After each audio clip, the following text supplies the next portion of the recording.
The freedom that you're already releasing, the chains that you're already loosening, the things that you're already saying. God, just say more. God, we want more. God, may we find ourselves wrapped up in your story today that intertwines our story and our lives at a very detailed and intimate level. And so I pray, God, that your ministry would move through this place, through every heart and mind today as we receive what the Word of God wants to say to the church today. Bless these resources, our tithes and our offerings. This is such a beautiful way that we get to participate in the things that you're doing in and through this church community, in the larger community, and in the world around us. So God, may we give joyfully and freely, knowing that you love that cheerful giver. In Jesus' name, amen. So I'm going to welcome up Emily Carlson. Emily Carlson is... She is on our teaching team. Well, we have just an amazing teaching team, let me tell you. And she is our youngest member of the teaching team, but powerful, mighty, and the Holy Spirit is speaking to her. And Emily, we look forward to what it is that God wants to say to us through you today. Thank you. Thank you. Oh. You guys feel like way far back. There's a lot of young people like crowded in the back. I miss you guys up here. So, well, good morning, church. As Abigail said, my name is Emily. It's about the third time I've preached up here. Never quite get used to it. Always nervous.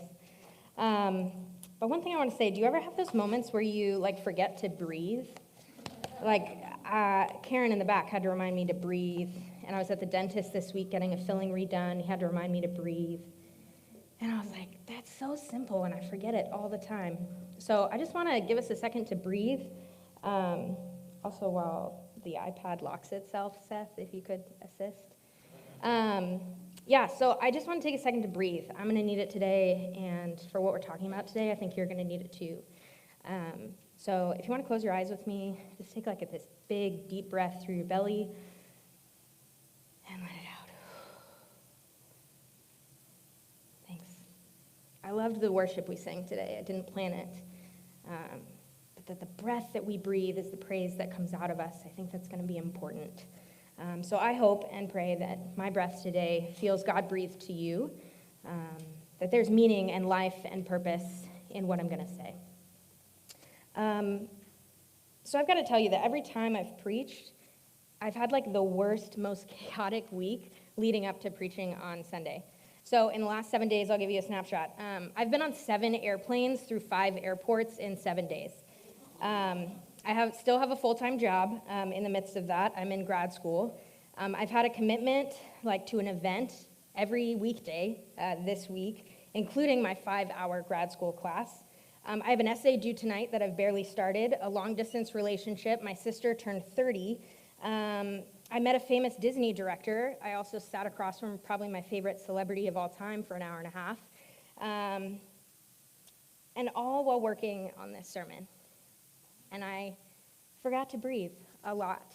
And this morning I got to take my dog on a walk and just breathed and reminded myself that in the midst of all this chaos, I still have a right to breathe and rest and relax. So I'm hoping that in this hour, that does exactly that for you and for me.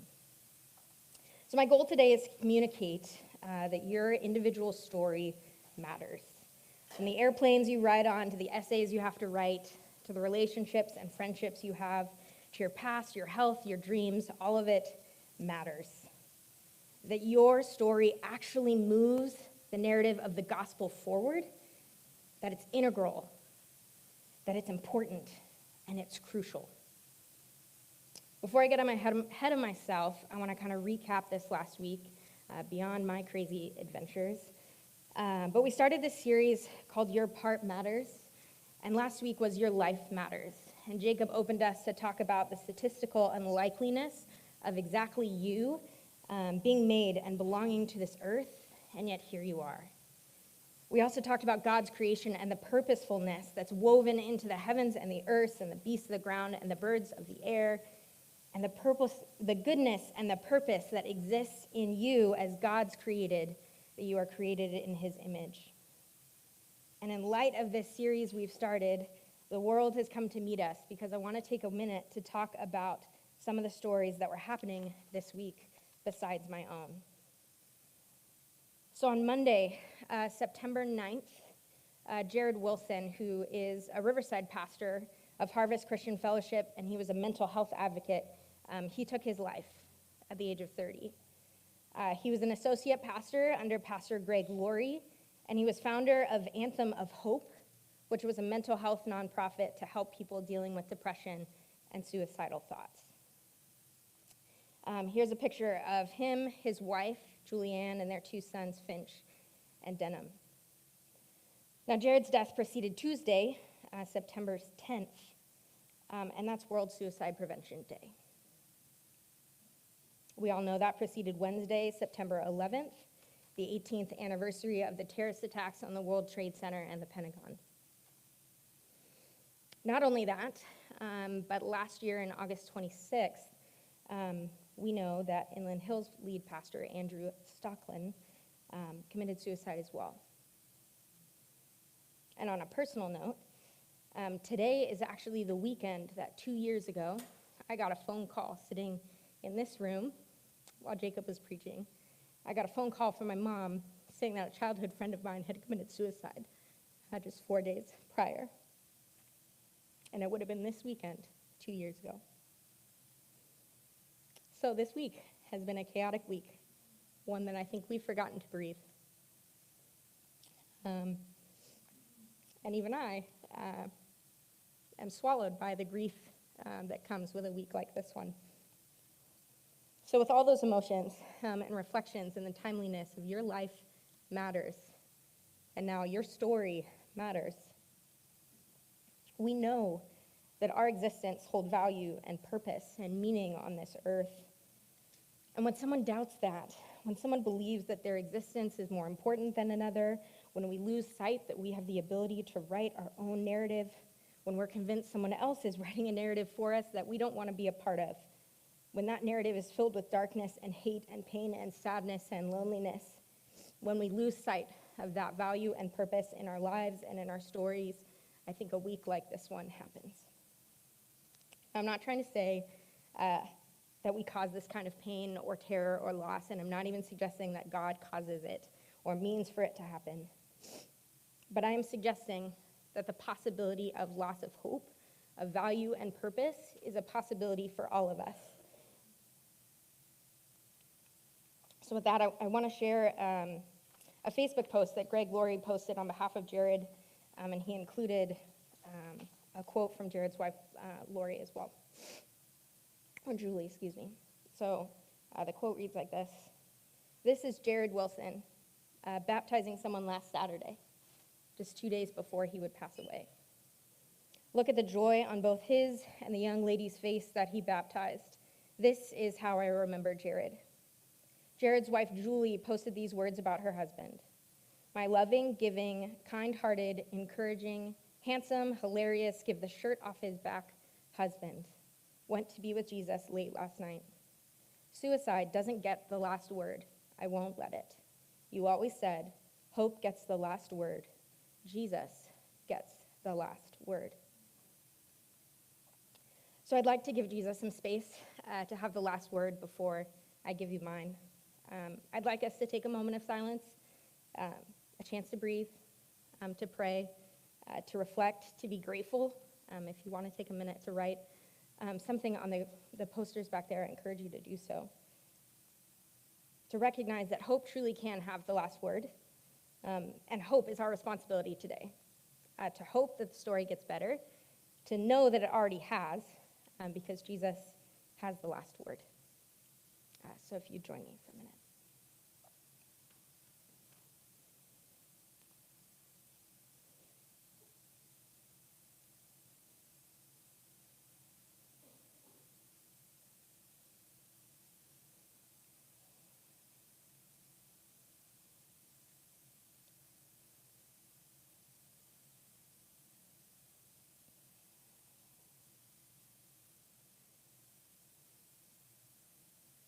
Amen.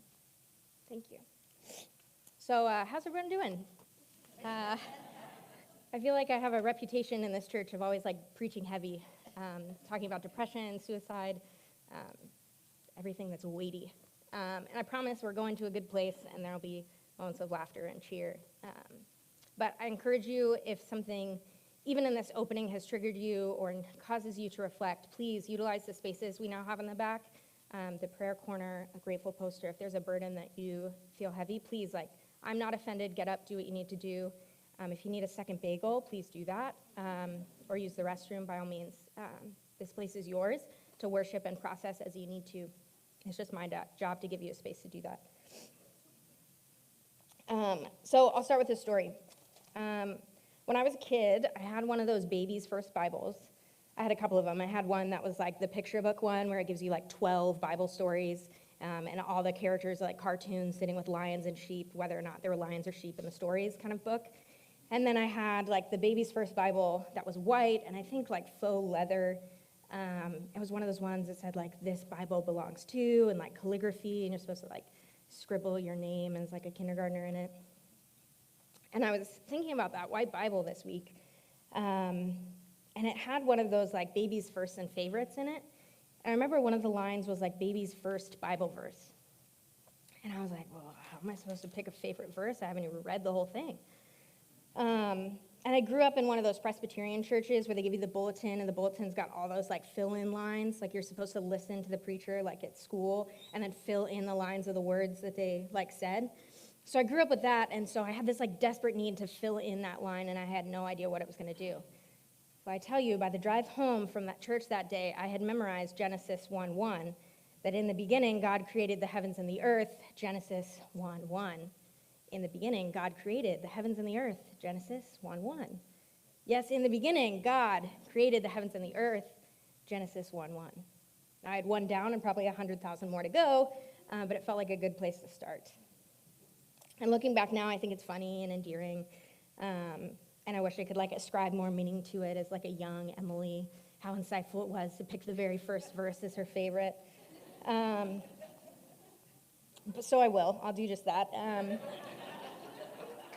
That I think even to this day, if you know me, the idea of creativity and creation, that God is creator, has really resonated with me and what I've decided to do with my life.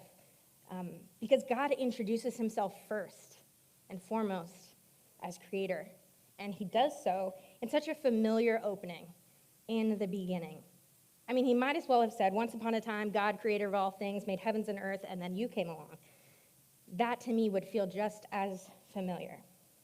And I know everyone in this room loves a good story. I mean, kids love being read to before they go to bed, and shoot, I love reading children's books to my roommate because she's a teacher and has the best collection forming in her room. My personal favorite is Tacky the Penguin. If you haven't read it, get your dad to read it and make him do voices. It's the best. So why do we think that stories, things like Broadway and Hollywood and Netflix and J.K. Rowling are so popular? Because everyone loves a good story. I think it's who we are. I mean, early people told stories. They put paintings on walls in dust because they told stories. We've told stories through dance and song and book and film and play and campfire, legend, fairy tale, the list goes on. I think we're the only species on this planet that tells stories. As much as I'd like to believe that elephants bellow their ancestors' stories to one another, I couldn't tell you. But you get the idea that stories are ingrained in who we are. And I so love that God introduces himself leading with that idea, that stories are ingrained in the fabric of our creation and in the fabric of our God. So a couple stories today. I'm going to tell you three. One's going to be of a Nigerian woman. She was the fifth of 6 children, and she lost both sets of grandparents in the Nigerian Civil War. The second story is about a student. This student studied medicine, pharmacy, political science, communications. They were summa cum laude, which means of the highest distinction, on their bachelor's degree. They received 2 master's degrees. One was in creative writing. Their father was a professor of statistics, and their mother was a university registrar. Oof. The last one is of a TED Talk speaker. Their videos have over 23 million hits. They're an award recipient of the MacArthur Genius Grant, and one of their TED Talks was actually featured in a Beyoncé song. So what if I told you that all three of these people are the same woman? Chimamanda Ngozi Adichie. Her name means my God will never fall down, my God will never fail, and blessing. So Chimamanda is a TED speaker of two popular TED Talks. One, The Danger of a Single Story, and the second is called We Should All Be Feminists. It was the second one, for those of you that love Beyonce, that was featured in her song, Flawless. So if you go and hear now, it's this TED Talk speaker. So I'd like to show you a clip. We're going to watch about 6 minutes of a 20-minute TED Talk of the danger of a single story. Now, I first saw this video in my anthropology class at APU, and I've seen it used in classes and presentations and conversations ever since. As much as I'd recommend that you watch Brené Brown's The Power of Vulnerability, then you got to follow up with this one because I think it'll change your life. And this story and this woman changed mine when I first heard it. So, Seth, if you wouldn't mind, let's start that video. I'm a storyteller, and I would like to tell you a few personal stories about what I like to call the danger of the single story. I grew up on a university campus in eastern Nigeria. My mother says that I started reading at the age of 2, although I think 4 is probably close to the truth. So I was an early reader, and what I read were British and American children's books. I was also an early writer. And when I began to write at about the age of 7, stories in pencil with crayon illustrations that my poor mother was obligated to read, I wrote exactly the kinds of stories I was reading. All my characters were white and blue-eyed. They played in the snow. They ate apples. And they talked a lot about the weather, how lovely it was that the sun had come out. Now, this despite the fact that I lived in Nigeria. I had never been outside Nigeria. We didn't have snow. We ate mangoes. And we never talked about the weather because there was no need to. My characters also drank a lot of ginger beer because the characters in the British books I read drank ginger beer. Never mind that I had no idea what ginger beer was. And for many years afterwards, I would have a desperate desire to taste ginger beer. But that is another story. What this demonstrates, I think, is how impressionable and vulnerable we are in the face of a story, particularly as children. Because all I had read were books in which characters were foreign, I had become convinced that books, by their very nature, had to have foreigners in them and had to be about things with which I could not personally identify. Now, things changed when I discovered African books. There weren't many of them available, and they weren't quite as easy to find as the foreign books, but because of writers like Chinua Achebe and Kamara Laye, I went through a mental shift in my perception of literature. I realized that people like me, girls with skin the color of chocolate, whose kinky hair could not form ponytails, could also exist in literature. I started to write about things I recognized. Now, I loved those American and British books I read. They stirred my imagination. They opened up new worlds for me. But the unintended consequence was that I did not know that people like me could exist in literature. So what the discovery of African writers did for me was this. It saved me from having a single story of what books are. I come from a conventional middle-class Nigerian family. My father was a professor. My mother was an administrator. And so we had, as was the norm, live-in domestic help who would often come from nearby rural villages. So the year I turned 8, we got a new houseboy. His name was Fide. The only thing my mother told us about him was that his family was very poor. My mother sent yams and rice and our old clothes to his family. And when I didn't finish my dinner, my mother would say, "Finish your food. Don't you know people like Fide's family have nothing?" So I felt enormous pity for Fide's family. Then one Saturday, we went to his village to visit. And his mother showed us a beautifully patterned basket made of dyed raffia that his brother had made. I was startled. It had not occurred to me that anybody in his family could actually make something. All I had heard about them was how poor they were, so that it had become impossible for me to see them as anything else but poor. Their poverty was my single story of them.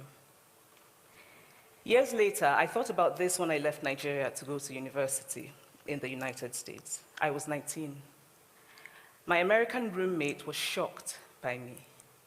She asked where I had learned to speak English so well and was confused when I said that Nigeria happened to have English as its official language. She asked if she could listen to what she called my tribal music and was consequently very disappointed when I produced my tape of Mariah Carey. She assumed that I did not know how to use a stove. What struck me was this: she had felt sorry for me even before she saw me. Her default position toward me as an African was a kind of patronizing, well-meaning pity. My roommate had a single story of Africa, a single story of catastrophe. In this single story, there was no possibility of Africans being similar to her in any way, no possibility of feelings more complex than pity, no possibility of a connection as human equals. I must say that before I went to the US, I didn't consciously identify as African. But in the US, whenever Africa came up, people turned to me, never mind that I knew nothing about places like Namibia.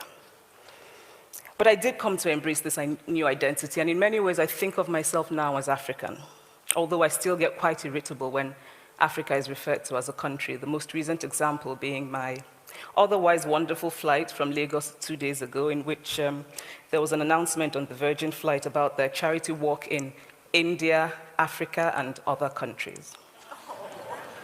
So after I had spent some years in the US as an African, I began to understand my roommate's response to me.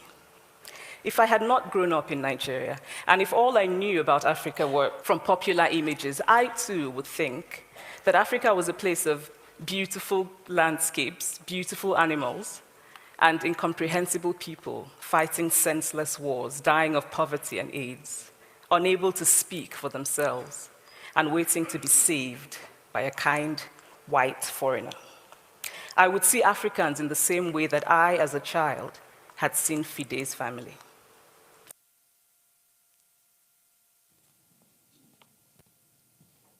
Okay, be honest, who will go home and watch the next 14 minutes?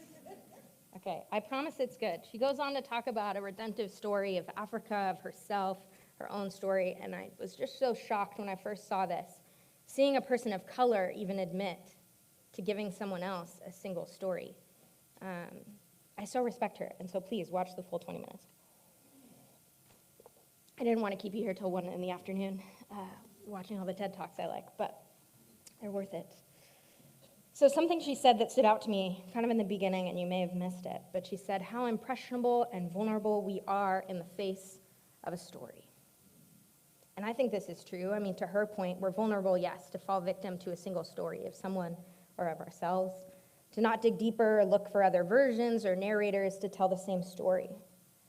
But I think how vulnerable we become to expose ourselves when we dare say, I want to step into this story. I identify with this story. Even more so, I belong to this story.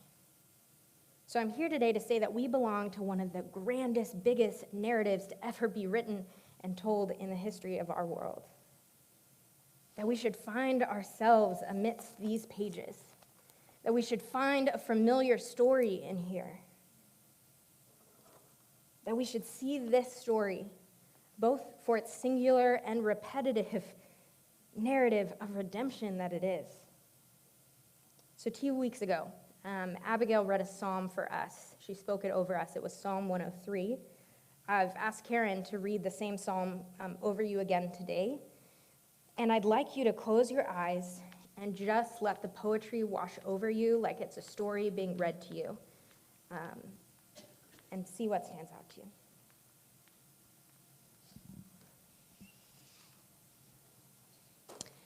Bless the Lord, O my soul, and all that is within me. Bless his holy name. Bless the Lord, O my soul, and forget not all his benefits, who forgives all your iniquity, who heals all your diseases, who redeems your life from the pit, who crowns you with steadfast love and mercy, who satisfies you with good so that your youth is renewed like the eagles. The Lord works righteousness and justice for all who are oppressed. He has made his ways known to Moses. He acts to the people of Israel. The Lord is merciful and gracious. He's slow to anger and abounding in steadfast love. He will not always chide, nor will he keep his anger forever. He does not deal with us according to our sins, nor repay us according to our iniquities. For as high as the heavens are above the earth, so great is his steadfast love towards those who fear him. As far as the east is from the west, so far does he remove our transgressions from us. As a father shows compassion to his children, so the Lord shows compassion to those who fear him. For he knows our frame. He remembers that we are dust, because as for man, his days are like grass. He flourishes like a flower of a field, for the wind passes over it, and it is gone, and its place knows it no more. But the steadfast love of the Lord is from everlasting to everlasting on those who fear him, and his righteousness to children and children's children, to those who keep his covenant and remember to do his commandments. The Lord has established his throne in the heavens. His kingdom rules over all. Bless the Lord, all you angels, you mighty ones who do his word, obeying the voice of the Lord. Bless the Lord, all his hosts. His ministers do his will. Bless the Lord, all his works in all places of his dominion. Bless the Lord, O my soul. Thanks, Karen. So did you hear it? Did you hear your own story? I think 3 verses I picked out from that. Verse 4, who redeems your life from the pit, who crowns you with steadfast love and mercy. You realize that Jesus was given a crown, but it was a crown of thorns. And in this psalm, he turns to you and gives you a crown of love and mercy. Verse 14, he knows our frame, and he remembers that we are dust. We came from dust. We're crowned anyway. We may have come from ash and brokenness, and God gives us love and mercy anyway.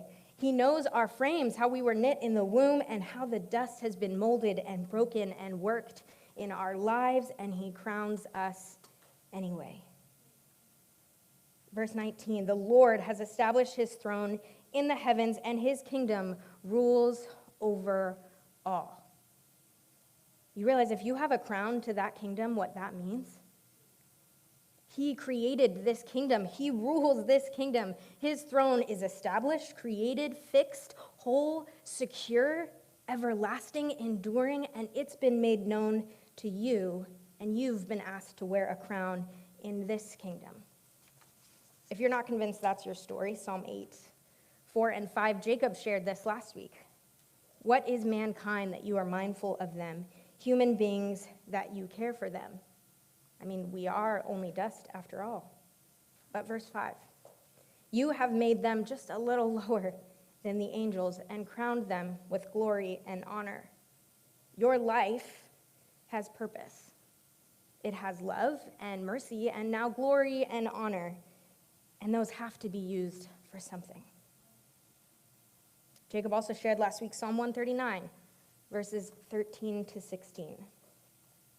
My frame was not hidden from you when I was made in the secret place. When I was woven together in the depths of the earth, your eyes saw my unformed body. All the days ordained for me were written in your book before one of them came to be. God writes your story.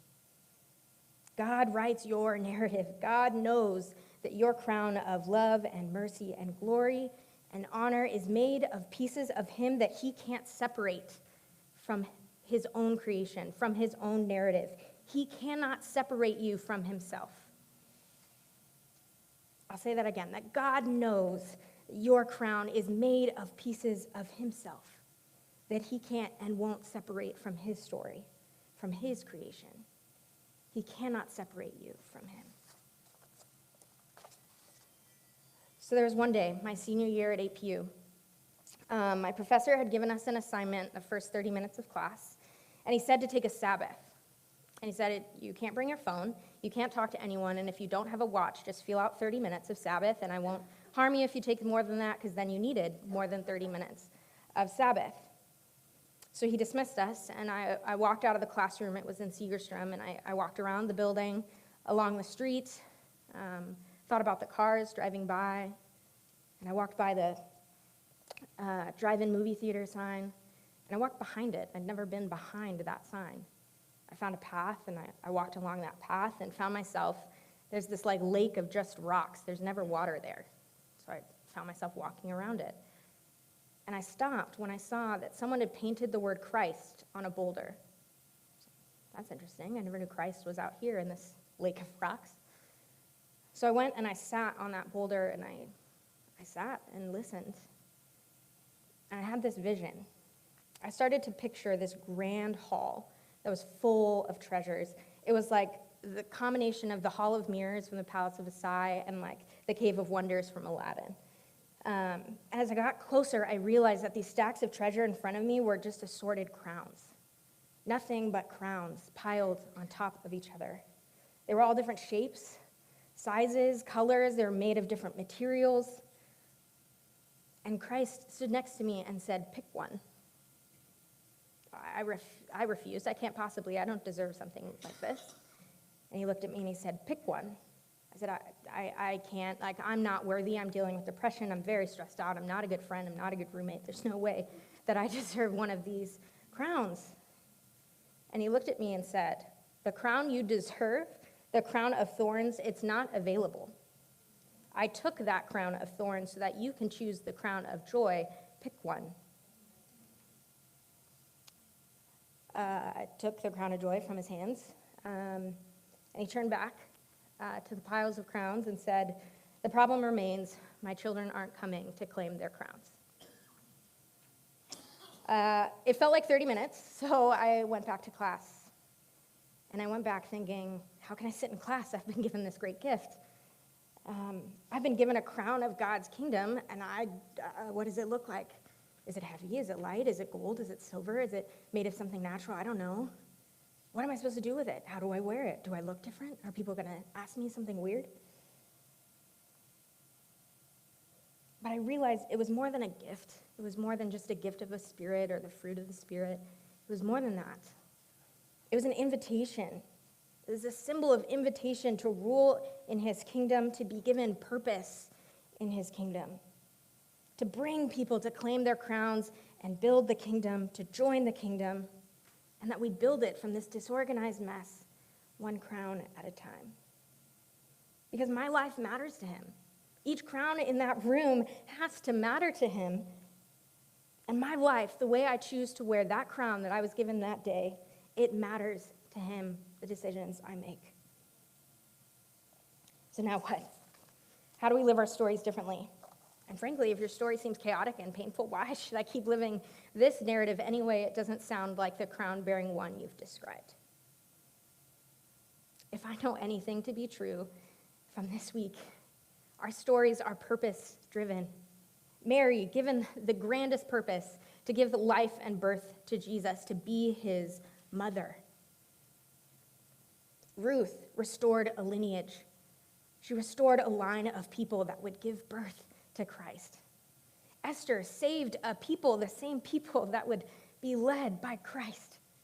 These women had purpose. They were given purpose.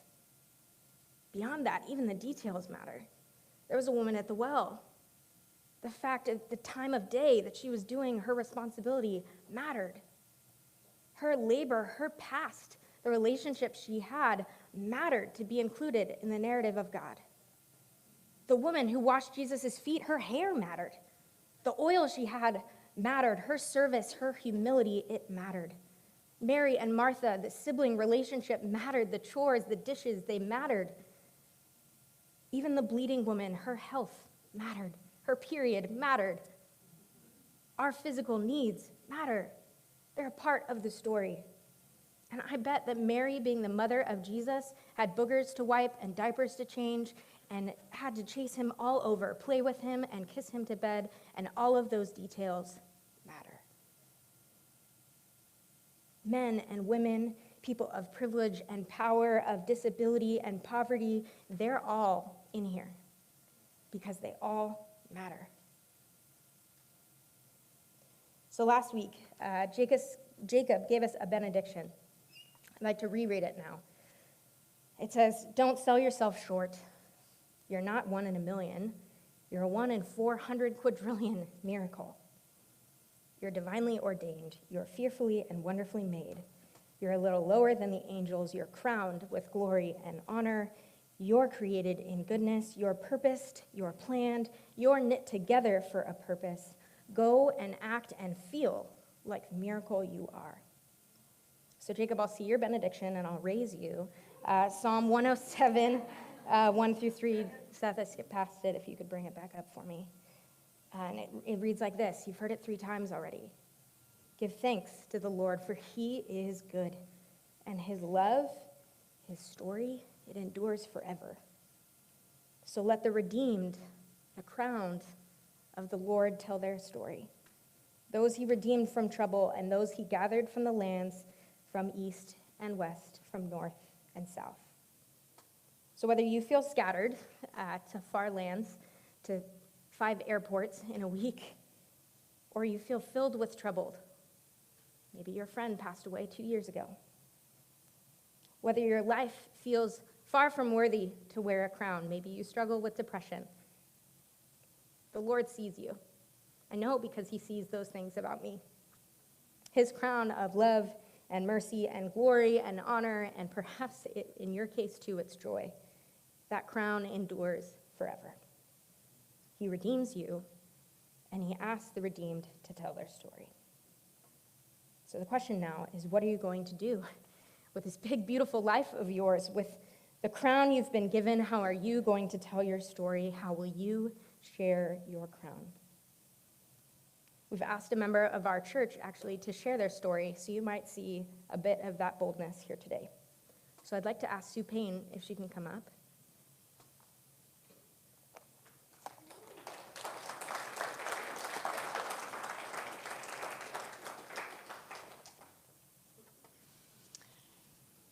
This is my story, and I shouldn't be nervous, but I am. So sorry.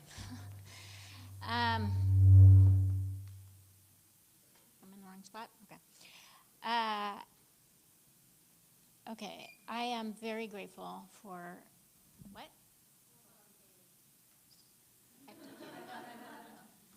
What? I'm too short.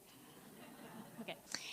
I'm very grateful for this series because mattering is something that I have struggled with my whole life. So I'm going to tell you a little bit of my story in 5 minutes. How is that possible? But I'm going to do it. I was the 3rd child born to my mom and dad out of 7 kids. But I was the 3rd of stair-step kids. So in 4 years of my parents' marriage, they had 3 kids. I was number 3.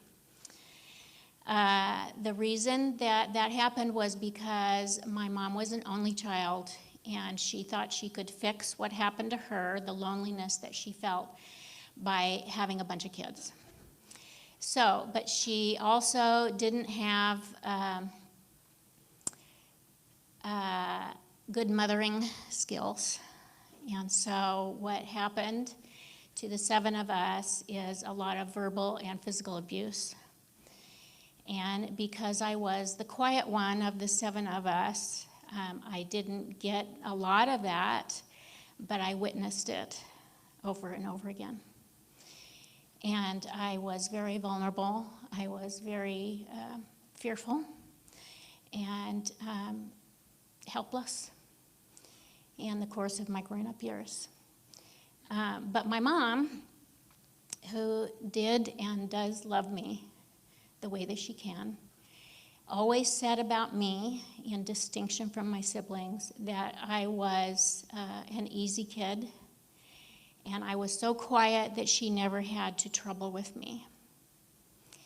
So what that really meant is that she neglected me to such a degree that I have been in therapy for 4 different seasons in my life trying to figure out what is wrong with me. But the thing is that that was her story, that she was trying to fix her own story. So I want to back up one more generation and talk about my grandmother. We called her Mama Nina. That was our name for her. But she was given in marriage when she was in her late teens to a man that was unfaithful to her all throughout his life. And so she was the definition of bitterness and was just angry all the time, including when she found out that my mother was pregnant with me. She was just really ugly about the whole thing. And so my parents tried to kind of give her some peace. And so they decided it would be a good idea to name this child after her. And under normal circumstances, that might have been a great idea. But instead, it made me a target. And so, as quiet as I was, I would try to avoid situations with her and my mom. Wasn't always able to do that. So I witnessed a lot of the abuse, even though I didn't personally take as much on as my siblings did. So I spent 4 different seasons of my life where I was in counseling and therapy, and helped me tremendously. I just have nothing but praise to offer to people who are counselors and therapists, so I owe them my life.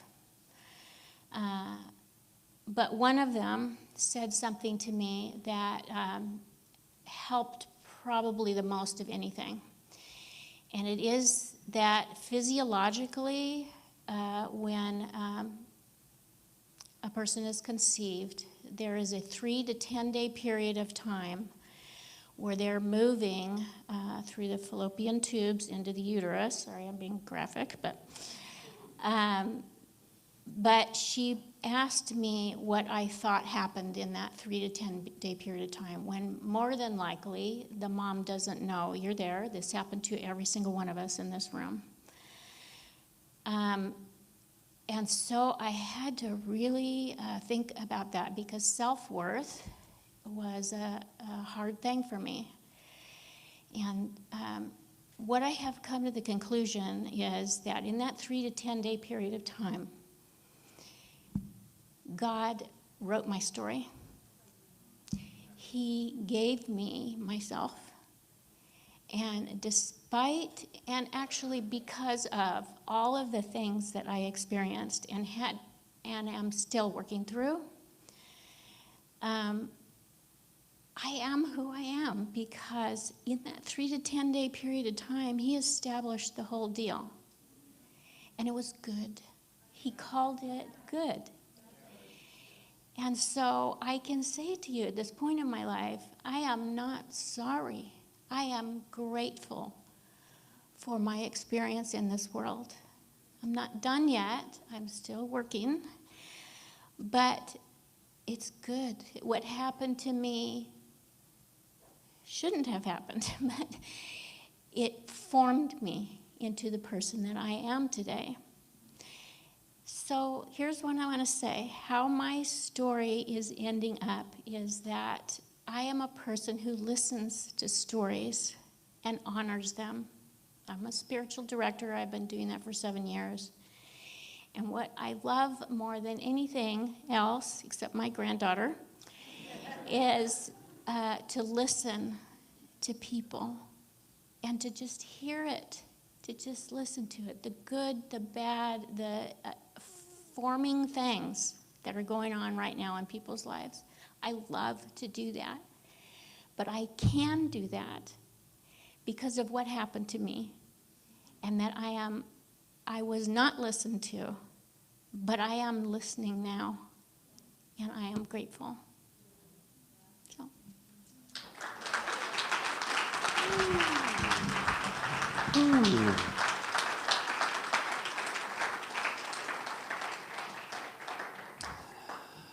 Thank you, Sue.